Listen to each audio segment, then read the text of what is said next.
Humanity never expected the attack. The Galactic Council never expected the result. The story begins with a sudden emergency message spreading across the galaxy. Earth has been attacked. The council hall, normally calm and silent, is thrown into total chaos. Alien ambassadors shout, screens flash red, and alarms echo through the chamber. But one thing scares everyone the most. Earth was supposed to be a small, harmless world. The council believed humans were weak. The council believed humans avoided war. The council believed humans were not ready for contact. Now their mistake is revealed. A survivor ship appears near the council space station, damaged, smoking, barely holding together. Inside is a lone alien scout, terrified and shaking. The scout whispers, "We attacked Earth, and we made the biggest mistake in the galaxy." Every alien in the chamber freezes. What did humans do? How did Earth fight back? Why is the scout the only survivor? The council watches a recorded video from the attack. And what they see changes everything they ever believed about humanity. This begins a chain of fear, shock, and unstoppable consequences. The Galactic Council Hall was one of the most secure and peaceful places in the galaxy. Every day, hundreds of alien leaders gathered there to discuss trade, science, and peace. But on this day, the hall was not peaceful. It was shaking with fear. The alarm started first. A loud, sharp sound echoed through every corner of the council hall. Red lights flashed. Screens turned dark. Every alien ambassador stopped talking and stared at the glowing symbol on the main display. Emergency alert, planet Earth has been attacked. For a moment no one spoke. No one even moved. The idea seemed impossible. Earth was a quiet, small world. Humans were a young species. They were not part of galactic politics. They were not part of any war. So why was this message being broadcast at the highest emergency level? Counselor Varkan, a tall creature with 6 glowing eyes, broke the silence. Who would attack Earth? He demanded. And why are we receiving a distress signal? Humans do not even know about us. Another ambassador, a small insect-like being, replied nervously, "Maybe it is a system error, maybe the message is wrong." But the alarms continued. The lights flashed faster. And suddenly, a new message appeared on the screen. Incoming ship. Unknown origin. Emergency landing request. The council hall shook as a damaged ship entered the space station's docking bay. A giant window showed the wrecked vessel spinning slowly. Smoke poured from its engines. One wing was missing. The entire hull was covered in burn marks. It looked like the ship had barely survived a war. Council guards rushed to the docking bay. Medical robots moved into position. Everyone waited as the ship's ramp opened. A single alien stumbled out. He was injured, shaking, and covered in dust.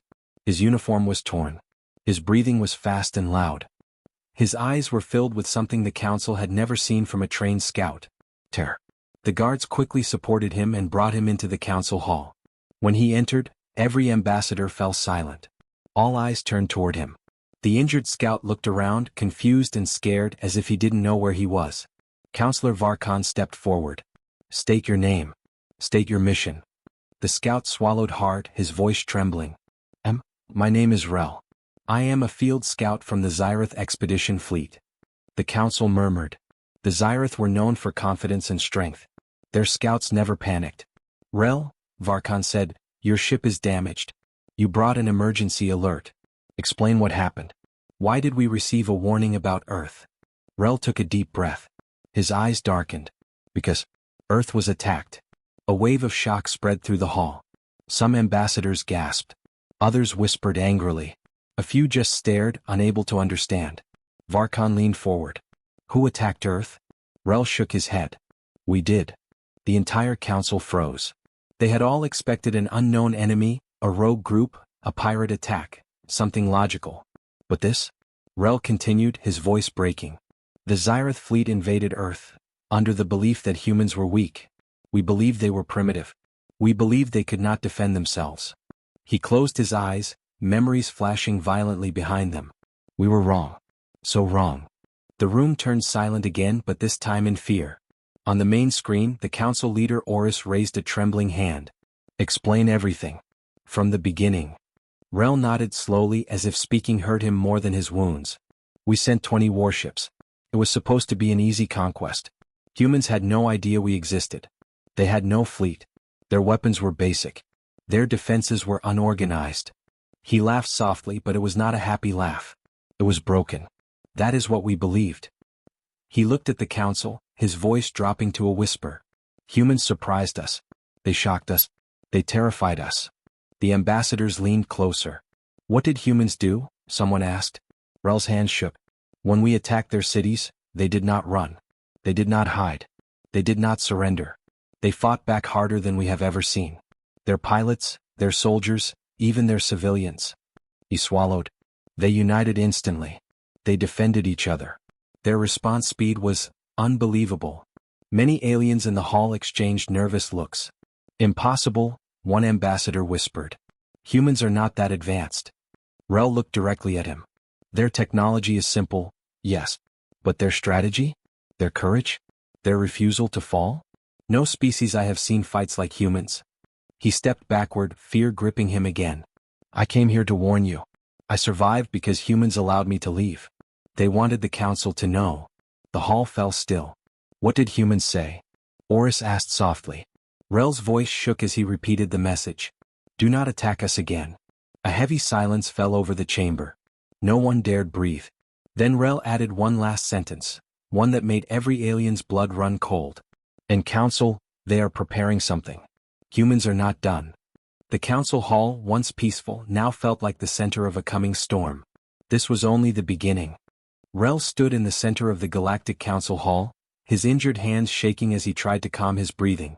The council wanted answers, and he knew he had to tell them everything, from the very first moment the Xyrath fleet reached Earth. He closed his eyes, remembering the day the invasion had begun. The Xyrath fleet arrives. The Xyrath fleet had exited hyperspace right above Earth. 20 large warships, shining with silver armor, formed a perfect formation around the blue planet. From Rel's perspective, Earth looked peaceful and harmless. Humans were not ready for space war. Humans had no idea aliens existed. Humans did not have interstellar defenses. That was the belief. The Xyrath commander, General Kovar, spoke through the ship's communication system. This will be quick. Humans will surrender within hours. Everyone on board believed him. Ships scanned Earth's military bases. Their satellites, their global internet, their communication systems. Everything looked basic. Primitive. Nothing like the advanced systems the Xyrath were used to. Kovar gave the order. Begin Phase 1. Disable Earth defenses. Rel watched from his scout craft as the first wave of Xyrath drones shot down several human satellites. In just a few minutes, Earth's global network was disrupted. 3 military bases lost power. Communication towers fell dark. The invasion had officially begun. Inside the council hall, every ambassador listened in stiff silence as Rel described the attack. Humans react faster than expected. General Kovar expected humans to panic, Rel said. He thought they would run, hide, or send surrender messages. But that never happened. Instead, something unexpected took place. Within minutes of the attack, human aircraft launched from several bases. Missiles fired from underground facilities. Radio signals were reconnected using backup systems the Xyrath didn't even know existed. Rel continued, his eyes wide with memory. Humans did not hesitate. They responded instantly. Counselor Varkon frowned. How? Their technology is far behind yours. Rel nodded. Yes, but humans adapt. They make decisions fast. Faster than any species I have observed. He remembered watching human jet fighters rising through the clouds, heading straight toward the invading ships. Their aircraft were small, old, and not designed for space combat, yet the pilots flew with incredible precision. Human pilots, they took insane risks, Rel said. They flew straight into our weapon range. They dodged plasma fire with moves that make no sense. They acted like fear did not exist. The council murmured nervously.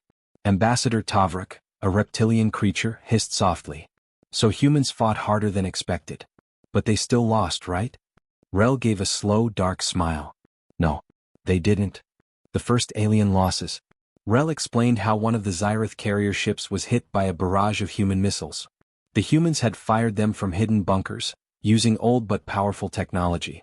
The missiles struck the ship's shields repeatedly. The shields should have held. But the humans had a tactic the Xyrath had never seen.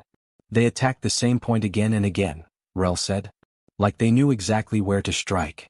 After 30 seconds of non-stop fire, the shield collapsed. And then the humans did something even more unexpected. They sent aircraft to finish the job.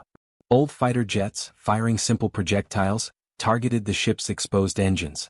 Within minutes, the carrier exploded. The first Xyrath ship lost in battle. Rel's voice trembled as he remembered the panic on board the fleet. When the carrier exploded, he said, all Xyrath soldiers realized something. Humans fight without fear. They do not stop.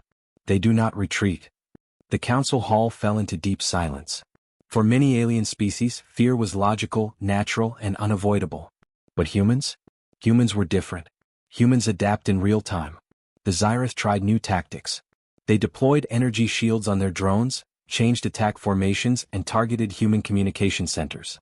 But every time they changed their strategy, humans adapted. They moved their forces.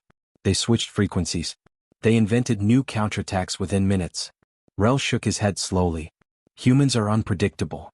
When they lose something, they learn. When they fail, they improve. When they are cornered. He paused, breathing heavily. They bite back. The council members exchanged worried looks. Some whispered to each other in fear.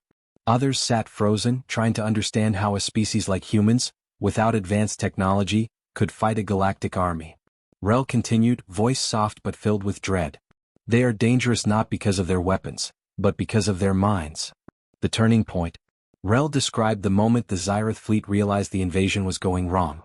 It happened when a human pilot in a damaged jet flew directly toward a Xyrath frigate. The frigate prepared to fire, but the pilot didn't flinch. He kept flying straight ahead. At the last second he ejected. The jet, now empty, crashed into the frigate's main cannon. A bright explosion followed. Humans had sacrificed a machine to save lives on the ground. It was not a planned tactic, Rel said. It was instinct. Human instinct. The council hall grew colder. Fear settled like a heavy fog. Rel's final words. Rel looked over the aliens staring at him. You think humans are primitive? You think they fear war? He shook his head. But humans fear nothing more than losing their home. He stepped back, voice trembling. And we attacked their home. The council understood. This was only the beginning. The council hall remained completely silent as Rel continued speaking. Every alien in the room leaned forward, afraid to miss a single detail. The more Rel talked, the more the council realized how little they knew about humans. Rel took a slow breath. After the first Xyrath ship fell, he said, General Kovar became angry. He believed the humans had just been lucky. He ordered a stronger attack. He believed fear would break them. Rel paused, shaking his head. But humans do not break. Human unity surprises the invaders. When the Xyrath fleet increased their firepower, blasting more bases and cities, the humans responded with something the aliens had not expected. Unity. They moved like a single mind, Rel explained. Military, police, civilians, all working together. The footage Rel shared on the screen showed scenes that shocked the entire council. Firefighters clearing debris while soldiers pushed forward.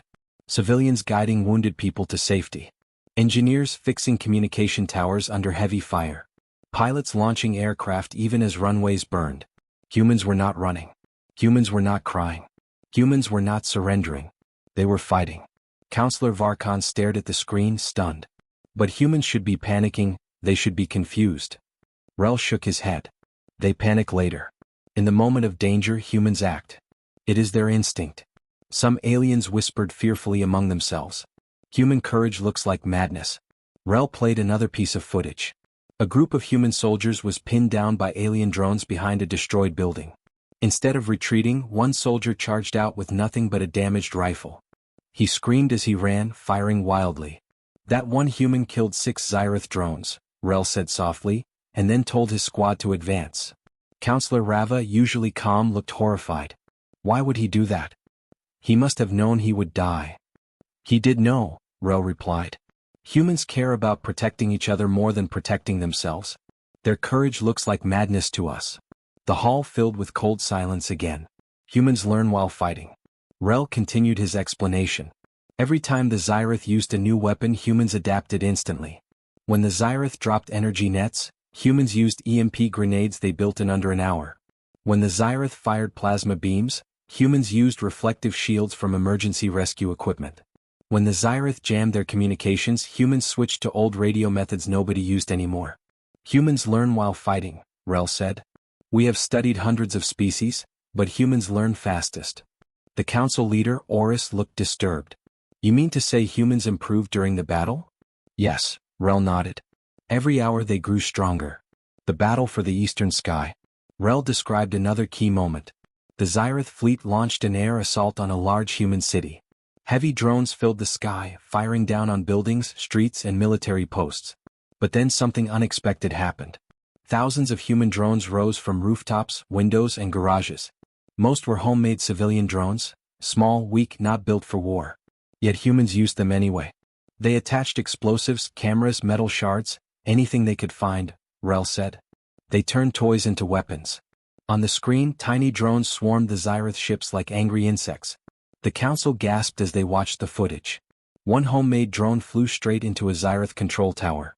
Another dropped a small explosive on a landing craft. Hundreds more attacked the main engines. They overwhelmed us, Rel said. Not with strength, but with creativity. Ambassador Tavrik whispered in fear, how can they think like that during a battle? Rel's response was quiet. Because humans are always thinking. The moment humans became truly dangerous. Rel then described a moment that haunted him the most. A large group of humans had been pushed back. Their city was burning. The Xyrath expected them to surrender at last. Instead, the humans formed a defensive line. They linked shields, built barricades from cars, and passed ammunition from person to person. Even untrained civilians stood beside soldiers, refusing to leave. And then, something shocking happened. A human child, no more than 12 years old, ran forward carrying medical supplies for the wounded. The council hall trembled with gasps. Oris leaned forward, horrified. Children? Humans sent children? No, Rel whispered. Children volunteer. Footage showed more young teens carrying water, helping the injured, and relaying messages. Humans protect their home with everyone they have, Rel said. We had never seen anything like it. The council members stared in disbelief. This was not a species that feared war. This was a species that endured it. General Kovar loses control.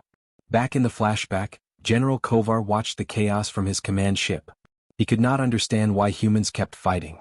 He shouted at his officers. Why won't these creatures break? But his officers had no answer. Rel explained to the council. You can defeat a human army, but you cannot defeat the human spirit. The Xyrath fleet felt something they had never felt before. Fear. Real fear. Fear of humans. Rel ends part of his story.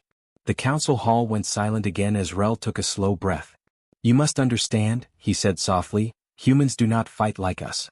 They do not fight to win battles, they fight to protect what they love. That is why we could not break them.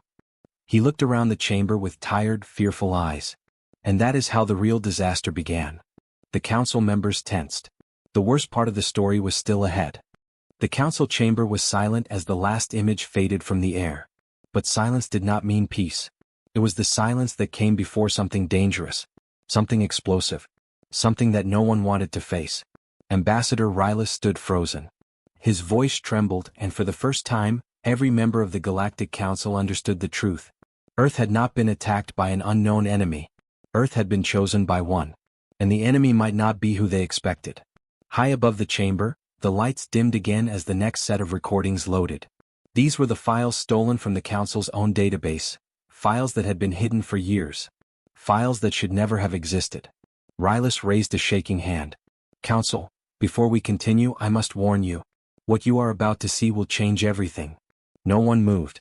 The elders watched with cold eyes. The traitors watched with fear. The military leaders tightened their jaws. And in the shadows, someone watched with a smile. The first record appeared. A council warship. Orbiting Earth. 2 years before the supposed attack. Counselor Vamir gasped. That ship was never approved. Who sent it? Rylus did not answer. He only played the next file. The warship launched probes toward Earth's surface, secretly. Quietly. Without permission from the humans or even from the wider council. The probes began scanning deep into Earth's ground.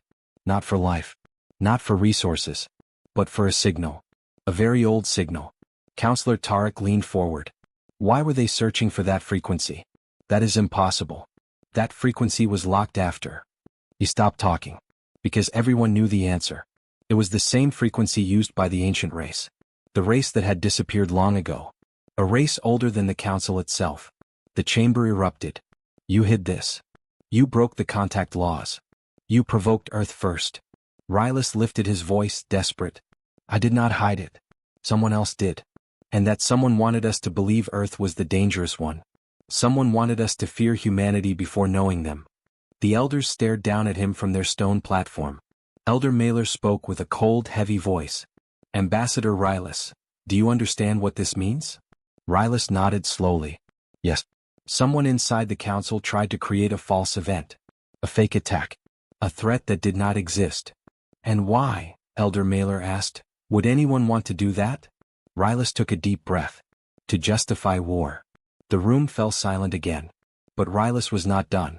He lifted a small device, a hologram injector, and placed it on the center table. This is the final piece of evidence. No one breathed as it activated. A message appeared. Recorded. Encrypted. Stolen from the council core itself. The image showed a hooded figure. A council member.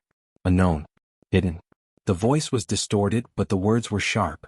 Earth must be controlled before they rise. They grow too fast. They adapt too easily. If they join the galactic stage, they will change everything. We must strike first. A ripple of shock ran through the chamber like lightning. Counselor Vamir whispered. A preemptive strike order, against a peaceful species. Counselor Tarek slammed his fist. This is treason. This is manipulation. Elder Mailer raised his hand. Let the message continue. The hologram resumed. They will not understand fear. They will resist. So the council must believe the attack came from them. We will destroy Earth's defenses and blame it on human aggression. Then the council will agree to full invasion. The hologram ended, and the galaxy changed. For a moment no one spoke. Even the air seemed to freeze. Rylus stood alone in the middle, breathing hard. It was never Earth who attacked. It was one of us. Someone who feared what humans could become. Counselor Vamir leaned back, terror in his eyes. They tried to start a war, with the most adaptive species we have ever seen. Another counselor whispered. No wonder Earth fought so hard. They were defending themselves. But Rylus shook his head. That is not the worst part. The chamber turned to him again.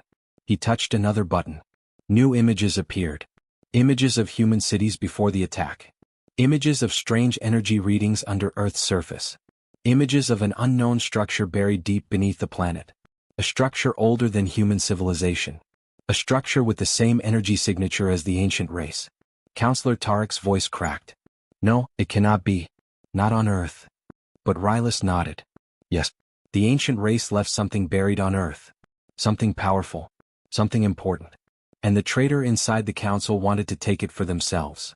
The chamber exploded with panic. Impossible. They would risk a whole planet? Why Earth? Why humans? Rylus looked at the floor, his voice soft. Because humans could activate it.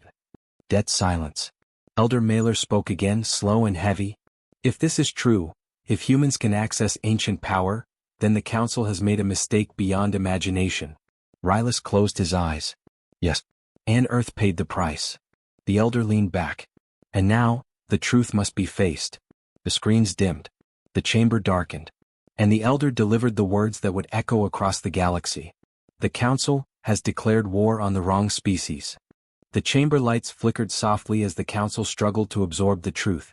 They had nearly started a war with humanity, one of the fastest growing species in the galaxy, because of a lie.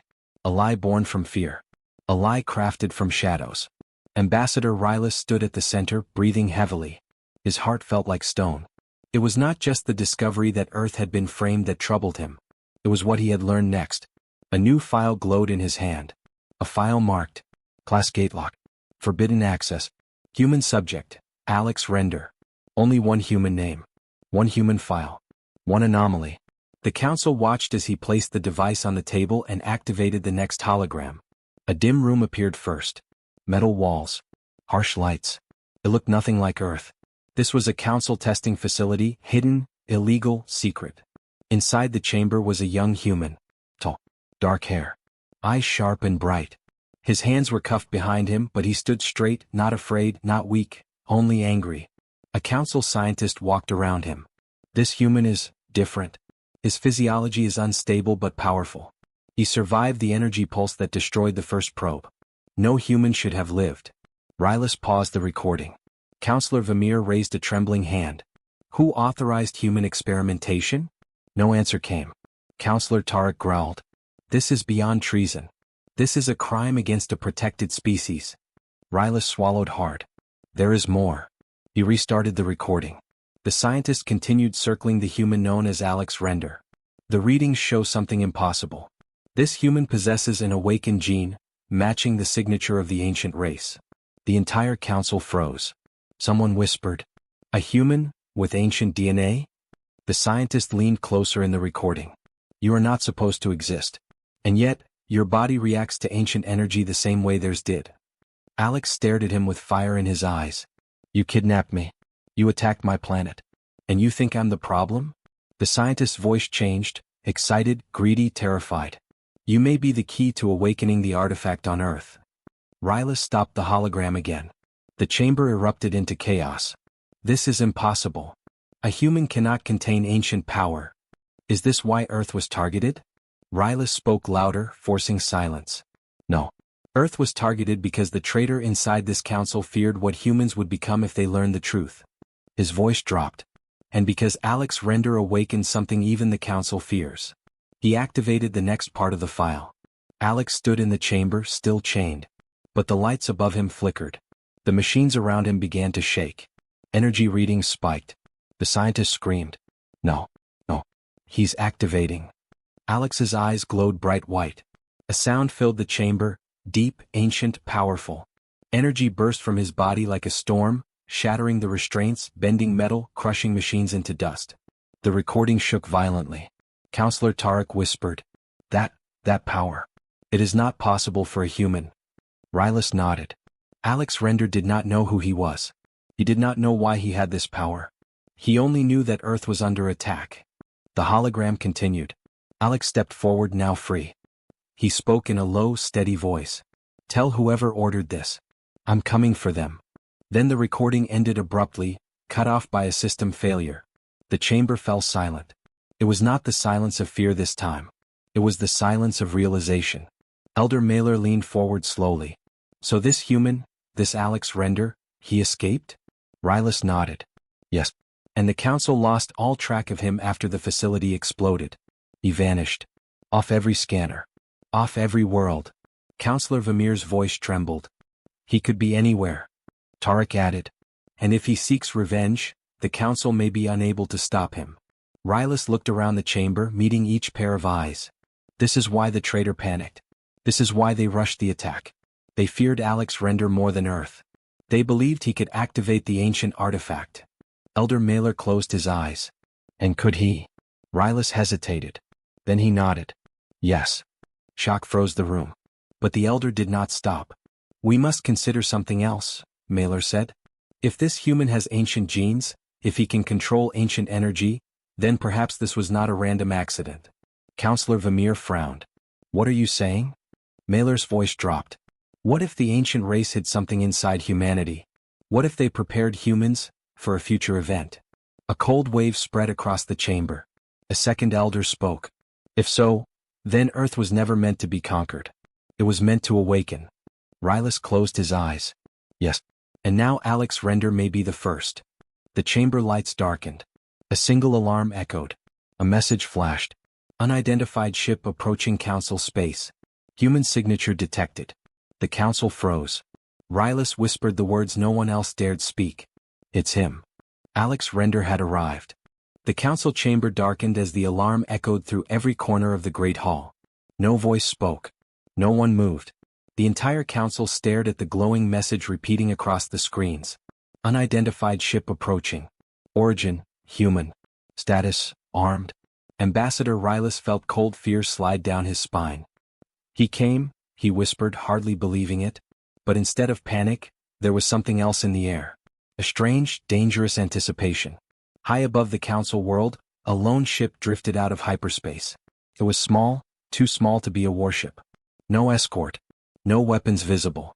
It looked like a human civilian transport. But its engines glowed with something entirely unnatural. White light pulsed like a living heartbeat. Inside the control room, the alien commander's voice shook as he reported to the council. "Council leaders, the human ship refuses all communication. It is headed straight for the station." Someone shouted, "Activate defense shields." Another voice cried, No. If this human holds ancient power, our shields may provoke him. Panic rose. And then, the lights flickered. A calm voice came through every speaker across the planet. A human voice. This is Alex Render. I'm not here to start a war. I am here for answers. The chamber froze. Rylus exhaled in relief. Alex was not attacking. But Elder Mailer leaned closer and whispered. Listen to his tone. He is not negotiating. He is judging. The transport ship entered landing bay 9, slow and steady. Dozens of guards waited with weapons raised, but their hands trembled. The door slid open. And Alex Render stepped out. He looked human. Just human. Simple clothing. No armor. No weapons. But his presence filled the room like a storm waiting to break. Energy shimmered in faint silver ripples around his arms, barely visible but powerful enough that every guard felt it. Alex glanced around the bay. No fear in his eyes. Only purpose. I will speak to the council, he said.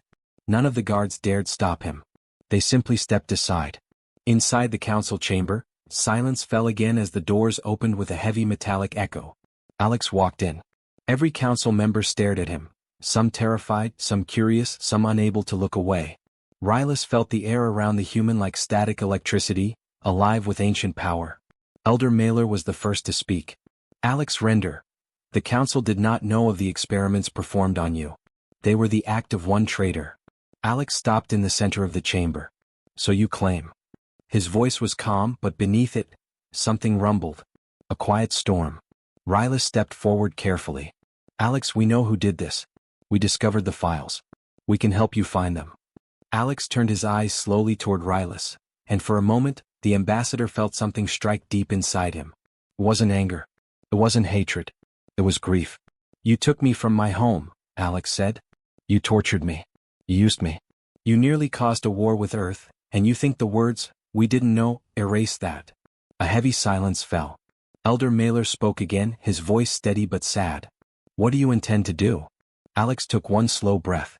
I intend, he said softly, to stop the one who attacked Earth, before they hurt anyone else. The council stirred. Rylus dared to ask. And what of us? Will you attack the council? Alex shook his head. No. I am not here for revenge. Some counselors relaxed. Then Alex added. Not unless you stand in my way. Every heartbeat in the room stopped. Mailer raised his hand. We will not stop you. We want the traitor captured as much as you do. Rylus nodded quickly. We have already begun tracing the communications used to frame Earth. We believe the traitor fled council space 2 days ago. Alex's eyes narrowed. Where did they go? Rylus pressed a control panel. A star map appeared in the air, glowing blue and white. The trail leads here, he said, pointing. A remote system near the Ashfall Nebula. No colonies. No trade routes. Only old ruins. Alex stepped closer. The map reflected in his eyes like burning light. That is where they are, he whispered. That is where they planned everything. Mailer spoke again, voice low and wise. You carry ancient energy, Alex Render. You may be the only being in the galaxy strong enough to stop them. Alex didn't respond. He only stared at the map. A council officer rushed into the chamber suddenly. Emergency report. The traitor's vessel has been detected. They are activating a massive energy source near the nebula. Rylus froze. Impossible. Nothing should operate there. The officer gulped. It's an ancient artifact, sir. And it is awakening. Mailer turned slowly toward Alex. All of this, all the lies, all the attacks, were to activate that device. Alex's hands tightened into fists. So it begins. He turned toward the chamber doors. Elder Mailer's voice followed him. If you go there, Alex Render, you may face something older than humanity itself. Alex stopped for only a moment. Then I won't go as a victim, he said quietly. I'll go as the one who ends this. And without waiting for another word, he left the chamber. The storm had chosen its path.